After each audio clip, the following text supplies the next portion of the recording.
Voilà, bonjour tout le monde. Donc je fais cette nouvelle vidéo pour parler en fait de cette grande énigme, euh, la grande énigme de l'existence en fait, de l'existence de tout, de l'univers, du cosmos. Et donc pour moi cette énigme en fait, les religions résultent de cette énigme. En fait, je pense qu'il y a des gens qui se sont posés ces questions irrémédiablement en fait, ces questions nous font tourner en boucle. Elles créent une espèce de bug. Et pourquoi? Parce qu'en fait, on est à l'image d'un ordinateur, c'est un peu facile de prendre cette référence, mais je pense que c'est ce qui colle le mieux, on va dire. Un processeur qui n'est pas assez puissant en fait enfin, imaginez un processeur qui serait pas assez puissant pour pour résoudre un problème, et donc en fait, il va tourner en boucle sans arrêt. En fait, il va relancer la question en fait sans arrêt. Donc pour essayer de trouver la réponse, et en fait à chaque fois il relance, il se réinitialise. Et je pense que c'est ce qui nous arrive en fait quand on pense à l'éternité, à l'infini. Notre cerveau, notre conscience, notre faculté intellectuelle n'arrive pas il y a, il y a un certain, enfin, à partir d'un calcul, à partir d'un certain seuil de calcul, il n'arrive plus. Il n'arrive plus, et qu'est-ce qu'il fait? Il réinitialise en fait la question. Et il recommence.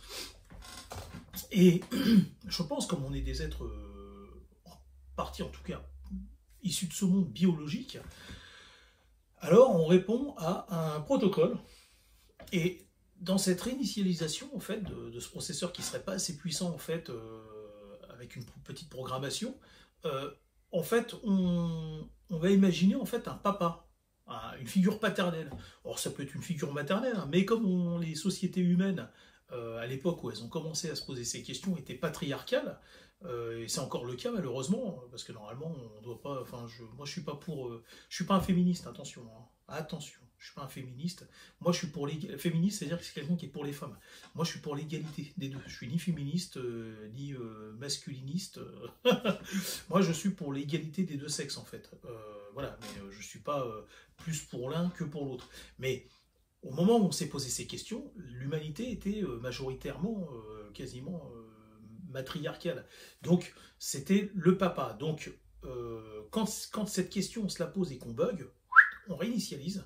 Et à un moment donné, on va trouver une solution. L'esprit va trouver une solution à cette impasse, en fait. Et qui pourrait être formulée comme ça. On pourrait dire que Dieu est une impasse à notre incapacité, à notre degré d'analyse en fait, à notre incapacité devant ce mystère qui est l'éternité et l'infini en fait. Donc on pourrait, hein, j'ai pas dit qu'il fallait le faire, je dis qu'on pourrait dire que en fait notre Dieu, en fait notre croyance en Dieu, en un être supérieur qui a tout fait, résulterait de notre incapacité à pouvoir répondre à cette énigme qu'est l'éternité et l'infini. Donc forcément, on trouve en fait, donc on va parler de puissance de calcul, on va parler de, comment on appelle ça, de capacité intellectuelle, et à raisonner en fait, et à comprendre ce phénomène. Et comme on n'arrive pas à le comprendre en fait, c'est une impasse pour nous, eh bien on bug, on recommence, on se repose la question, et ça pourrait durer très longtemps comme ça. Et à un moment donné, le cerveau finit par trouver une solution, il dit voilà, hop, c'est quelque chose qui a créé tout ça, point barre. Fin de la discussion, voilà, c'est réglé. Alors, on lui donne une figure en fait à cette entité, et c'est, comme je le répète, on était à ce moment-là matriarcal, et bien comme par hasard, paf, c'est Dieu. C'est lui en fait, c'est masculin. Alors donc voilà, moi je vois pas comment une entité supérieure serait forcément soit masculine, soit féminin, étant donné que nous les hommes en fait, on est créés et par une femme et par un homme, pas seulement par un homme. Donc en fait on pourrait imaginer que cette entité est, je crois qu'on dit asexuée, donc il n'a pas de sexe, ou on pourrait imaginer qu'elle a les deux à la fois, tout simplement, ou tout simplement qu'elle n'est pas là-dedans. En fait. Il n'y a même pas de sexe, il n'y a pas de notion de sexe, ou de notion des deux, ou de notion de rien. C'est autre chose. Ça n'a rien à voir avec nous, aucun rapport. Ce truc-là n'a pas d'organe génital, ni masculin, ni féminin, et ni un mélange des deux. Et donc, moi, je lance, enfin, j'aime ce sujet parce que je trouve que c'est très intéressant et ça nous conduit à certaines, enfin, à pousser la réflexion encore plus loin. Et je pense que enfin, c'est pas, je pense. D'ailleurs, c'est des aveux qui ont été faits par, je crois, Edwin Hubble, je crois qu'il s'appelait. Hubble a admis en fait qu'il recherchait, ou alors qu'il a fini par, en fait, par la voie de l'astrophysique, il a fini par trouver Dieu en fait. D'accord. C'est pas le cas d'Albert Einstein. Albert Einstein, il cherchait Dieu. Il l'a dit. Hein. Albert Einstein, au travers de l'astrophysique, il cherchait Dieu. Hein. D'ailleurs, il y a un curé, un fameux curé, qui était en relation avec Albert Einstein. Je sais plus comment il s'appelait lui. Il y avait Henri Poincaré, Albert Einstein, et puis l'autre, il s'appelait Lemaître. Hein. Je crois que c'était un Belge. Il s'appelait Lemaître. Lemaître était un curé, donc je pense que lui, il croyait en Dieu, hein, c'est sûr et certain. Hein. Mais je pense aussi qu'il cherchait à prouver, peut-être à démontrer l'existence de Dieu par l'astrophysique. Et donc, ce que je veux dire par là, c'est que les deux sont intimement liés. Quand on cherche si on veut vraiment déceler une présence du divin, enfin c'est comme ça qu'on l'appelle, de cette entité enfin cette chose en tout cas, ce mécanisme, on peut l'appeler de plusieurs façons. Moi, je préfère l'appeler le mécanisme dans l'état actuel des choses parce que, peut-être une entité, mais je ne sais pas, j'irai pas plus loin que ça, je ne sais pas ce que c'est. Et à la recherche, ces gens, en fait, on peut dire aujourd'hui que les astrophysiciens, ce sont des gens qui essaient de démontrer l'existence, en fait, alors, il y en a qui vont dire non, pas forcément, mais on s'aperçoit au fil du temps que quand même, qu'on trouve vers l'infiniment petit, donc comment on appelle ça, la mécanique quantique, et même au travers de la relativité générale, on s'aperçoit quand même qu'il y a quelque chose d'étrange. Mais ce qui revient en fait exactement à dire quand on se pose la question de l'éternité et de l'infini, en fait on bug, l'esprit bug, il réinitialise, et à un moment donné, à force de réinitialiser tout, il finit par trouver une solution pour son équilibre mental, en fait son équilibre, on va dire, de calcul, on va dire. Hein. C'est comme un processeur qui, pour éviter de surchauffer et de se mettre en boucle sans arrêt en erreur, et puis de recommencer, de réinitialiser, il va arrêter, il va trouver une solution, il va dire, voilà, c'est comme ça, point final. On arrête de tergiverser, c'est comme ça, et ça ne sera pas autrement, en attendant de trouver une meilleure solution. Et donc, l'esprit, si le cerveau humain, si on le considère, enfin, si on le compare à ce processeur, en fait, voilà. Et donc, je pense que l'alternative, justement, face à ça, c'est de l'astrophysique. Donc, au travers de l'astrophysique et de la science, on va continuer à chercher, un peu dans l'hypocrisie, on va dire, presque pour se protéger, de ne pas retomber, en fait, encore dans cette boucle infernale. Et on va essayer de trouver, en fait, des réponses.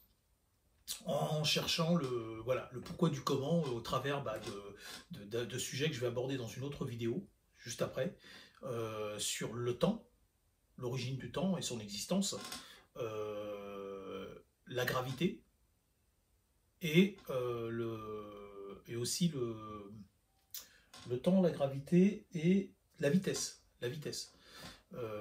Et donc au travers de plusieurs phénomènes, en fait, on va essayer de démontrer, en fait, essayer de comprendre d'où viennent les choses et résoudre en fait cette énigme qui est incroyable. Hein. Et c'est vrai que et ça c'est un truc que je dis depuis 30 ans. Depuis 30 ans, j'ai formulé ça il y a une trentaine d'années. Donc je devais avoir 20 ans, peut-être même... il est possible que j'ai eu même 18 ans quand j'ai sorti ça.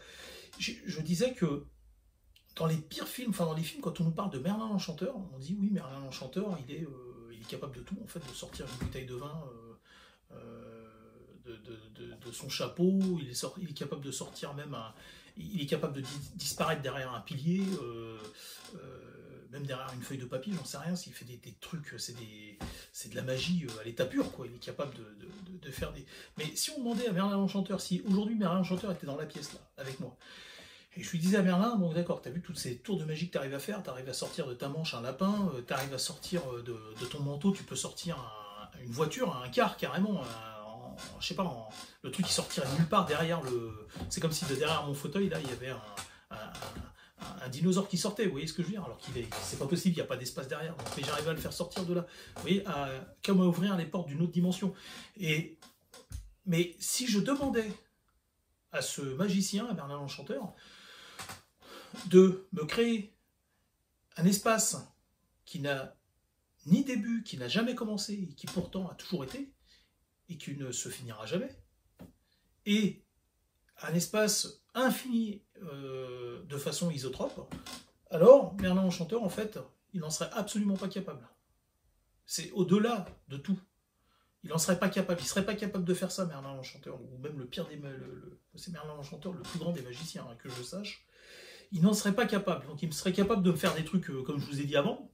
Mais ça, par contre, recréer l'éternité et l'infini, il n'en serait pas capable. Et pourtant, ça existe. Et c'est ça, ce qui est fabuleux, c'est que quelque chose qui dépasse l'entendement, en fait, la magie, existe. Et c'est là, autour de nous, c'est une réalité. Et à côté de ça, nous, on s'arrête sur des trucs bêtes, en fait. Ah oui, mais est-ce que, machin, tu peux faire sortir un truc de ta manche, un lapin de ton chapeau, ou quoi? Mais non, mais enfin, faut simplement se rendre compte qu'il y a déjà... Nous sommes issus d'un monde qui dépasse l'entendement, en fait. On peut même, c'est innommable. On ne peut même pas lui donner de nom à cette chose-là. On n'arrive même pas à quantifier ce truc-là. Donc, c'est ça que je voulais dire. Et donc, de ce fait, alors je sais qu'il y a des gens qui vont me dire quoi? Ils vont me dire, oui, mais tu peux pas prouver que le monde, il est fini ou il est infini. Bon, d'accord, on a déjà joué à ce jeu-là avec plein de gens, hein. Il y a plein de gens, il y a toute une génération, là, il y a une dizaine d'années, qui disaient oui, le monde, l'univers, il est fini, le cosmos, il est fini, parce que c'est un système de boucle, machin, quand tu vas de l'autre côté, tu repasses de l'autre côté. Ouais, d'accord, mais c'est entouré de quoi tout ça, alors? Ok, en admettant qu'il y a un univers qui, par des distorsions, j'en sais rien, ils avaient expliqué, les mecs, ils avaient trouvé un schéma qui, pour moi, ne tenait pas debout. Et alors eux, ils expliquaient que si on n'arrivait pas à le comprendre, parce que c'était trop complexe pour nous, hein, arrête tes conneries.